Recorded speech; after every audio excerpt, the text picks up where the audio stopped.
Hello, pre-K friends. I have a story for you today. And before we get started, I just wanted to let you know that this story might be just a little bit long.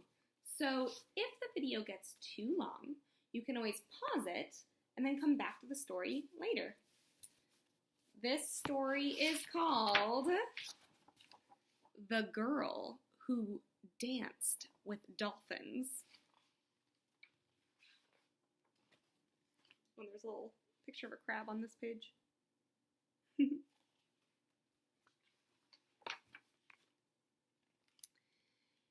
Adrian floated over mountains of coral. She stretched out her arm, and a butterfly fish nibbled on her fingertip. It tickled, and she flinched as the creature fluttered away, zigzag.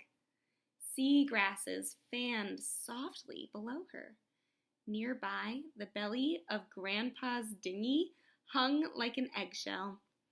The sea was quiet and comforting, and it stroked every movement she made. A skate flowed past. A bit of sand wriggled, then settled.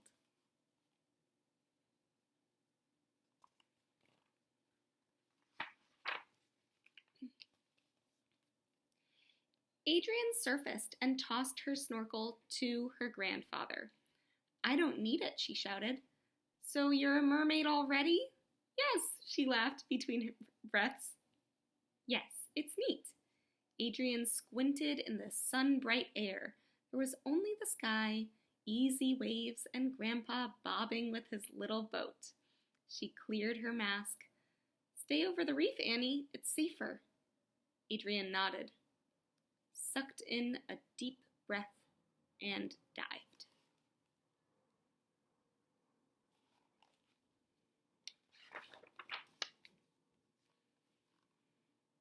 Jewels of life appeared.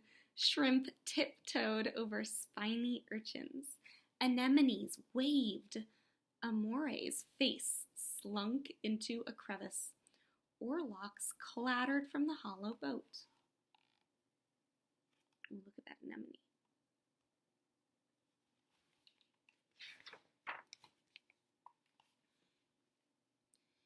Adrian glanced up.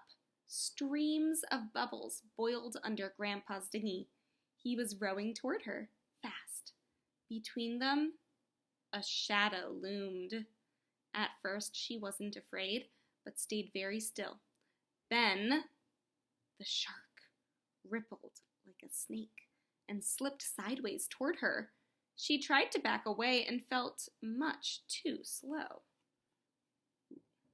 Would you feel a little nervous if a shark was swimming around you? I might feel a little bit nervous. Suddenly, a great, sleek body was right there, in front of her. A dolphin. It shouldered her upward. In a splash of sunlight, her grandfather grasped her arm and swung her into the boat. "Shark," Adrian coughed. "I know. A dolphin saved me." "I know." Adrian looked into the ocean. The reef below shifted lightly with the waves. The shark and the dolphin were gone. There's the dolphin.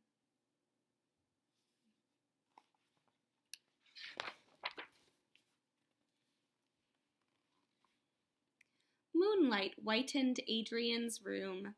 Her grandfather sat on her bed. He held both her hands in one of his. "I was scared, Grandpa." "Me too," he spoke softly. "Why did the dolphin save me?" "He heard your heart, Annie." "I wish I could thank him," she whispered. Grandpa touched her hair, smiled, then drew the mosquito net closed. Adrian snuggled into the great warm dent that he had left in the bed.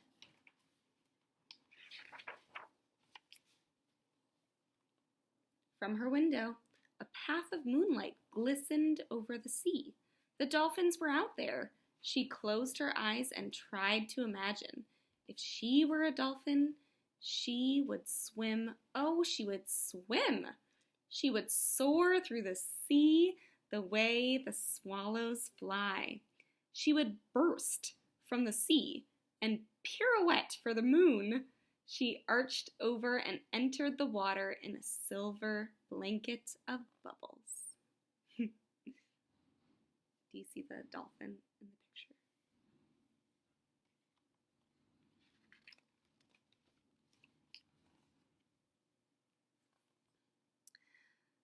Familiar chirps greeted her. She was a dolphin, and the sea that seemed so dark to humans was bright and clear for dolphins, bright with sounds. Things bumped and moaned and clattered and clicked and twinkled in her mind. A herd of whales roamed a nearby valley, and their song rose like a sunrise.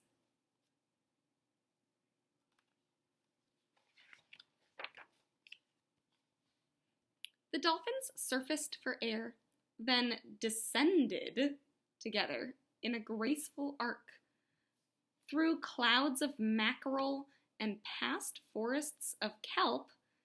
A herd of dolphins led Adrian downward.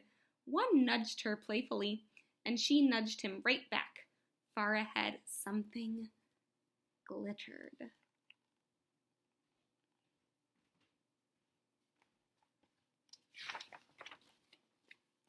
The tiny jewel grew and grew into a brilliant shell. It was gliding up from the deepest of depths. Adrian nosed close and caught the fragrance of a nautilus as rare as an orchid.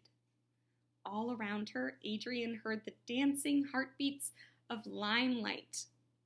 Oh, the dancing heartbeats of the others. They circled the curious shell, bathed in the limelight of their calls. The nautilus gleamed as brightly as a pearl in the moonlight and swam serenely on.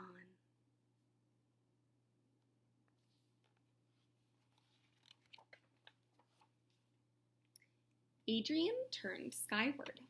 The others swept past her. The flight of dolphins rose in a dance. They tumbled and touched like children, and Adrian followed their wake.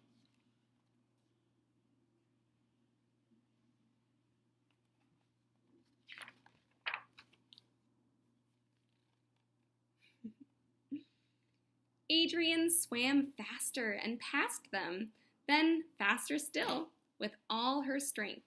She flashed through layers of purple and blue, and she burst from the sea into starlight, and stretched and soared, and turned a pirouette for the moon.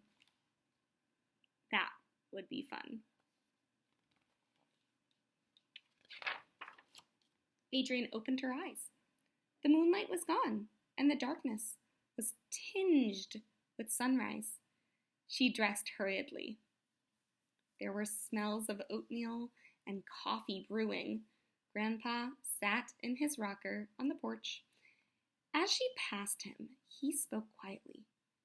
"Go quickly, Annie."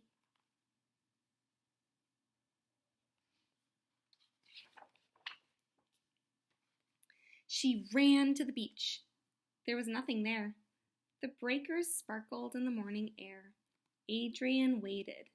2 waves cradled a glistening piece of moonlight. Sea foam carried the empty shell to her feet.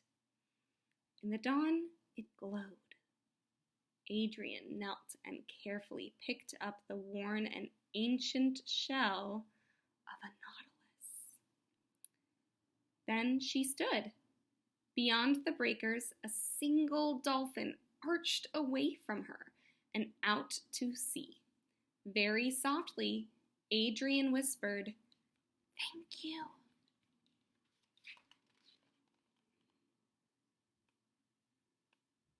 You see the dolphin? Ooh, and there's that nautilus shell. What an awesome story. Can you imagine what it would be like to be a dolphin for a day? What would you do if you were a dolphin? I'll see you next time, friends. Bye!